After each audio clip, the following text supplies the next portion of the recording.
With the NFL soon approaching around the corner, the Super Bowl champion Philadelphia Eagles are one of the few teams among the league that have the least amount of flaws. As they won this past Super Bowl against the Kansas City Chiefs, and a completely one-sided game as it was, they should have more games like that this upcoming season.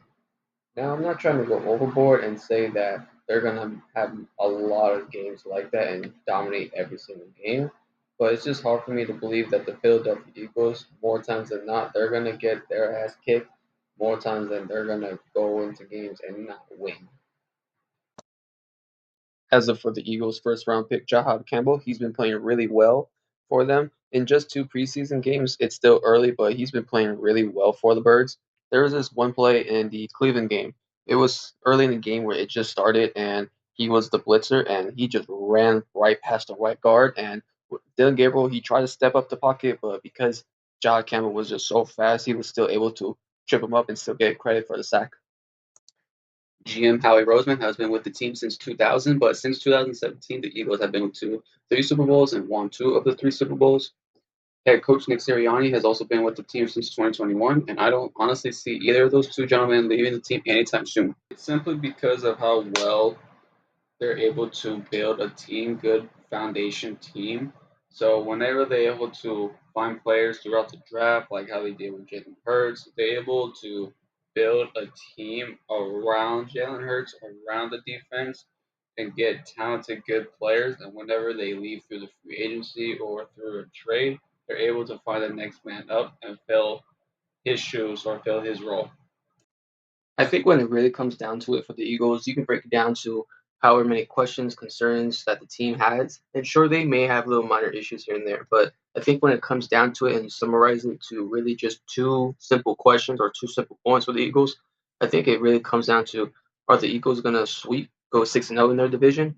And are they or the Lions going to finish with the number one seed in the NFC?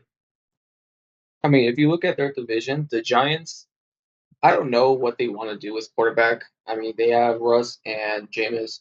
Jackson Dart has been playing not too bad in preseason, but it's just preseason, and I don't want the Jackson Dart era to start too early. I don't. I think they're smart enough anyway to not do that anyway.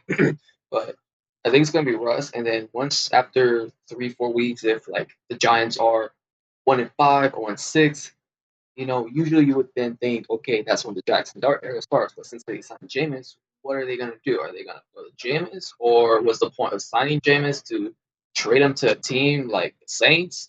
It's just interesting. And what are they going to do when the time comes? And for the Cowboys, they're a team that doesn't have much of a running game to offer. So that's not like opposing defenses are really worried about the Cowboys possibly going for like a buck 30, a buck 40 a game, and they don't really have a much threat, a much dangerous offense or defense. I mean, that many offensive coordinators really worry and game plan. How are they gonna go up to the Cowboys and play them? The only player that they really have, they have some good players, but the main one is Michael Parsons, and he doesn't want to be there because he doesn't want to get what Jerry did back. And then with Washington, Terry McLaurin, he's back in pads, he's in practicing with the Commanders. But it's hard for me to believe that Jaden Daniels in his rookie season and now going on to year two is going to be able to take his team to back-to-back NFC Conference Championship games. It hasn't been done before by a rookie. So for the regular season, though, I believe they'll play the Eagles really well and tough. They may get one game, but in terms of the playoffs, I don't really see Washington as a possible threat to Philadelphia.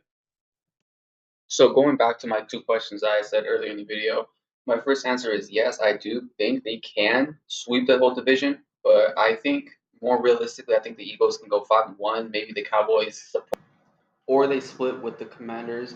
And to my other question, I do think they will finish with the number one seed. Looking with the Lions and thinking of their division compared to the Eagles, it's going to be different comparing facing the Vikings twice a year, Green Bay twice a year, and a should improve Chicago twice a year too, compared to Dallas, Washington, and the Giants. In closing for the Eagles, this team's floor is making the playoffs. I don't see this team in any way scenario. Maybe barring health, obviously, but I don't see this team missing the playoffs at all. They're too loaded, too talented at all to not make the playoffs. Their ceiling is obviously the Super Bowl. My prediction is they're gonna at least go to the NFC Championship game again this year. And if they should win this upcoming Super Bowl, that would make it back-to-back Super Bowls. And people, or at least fans for the Eagles, will at least say is this team a dynasty. I could see their argument. I could see what they're talking about. Let me know in the comments what you think. Like and subscribe.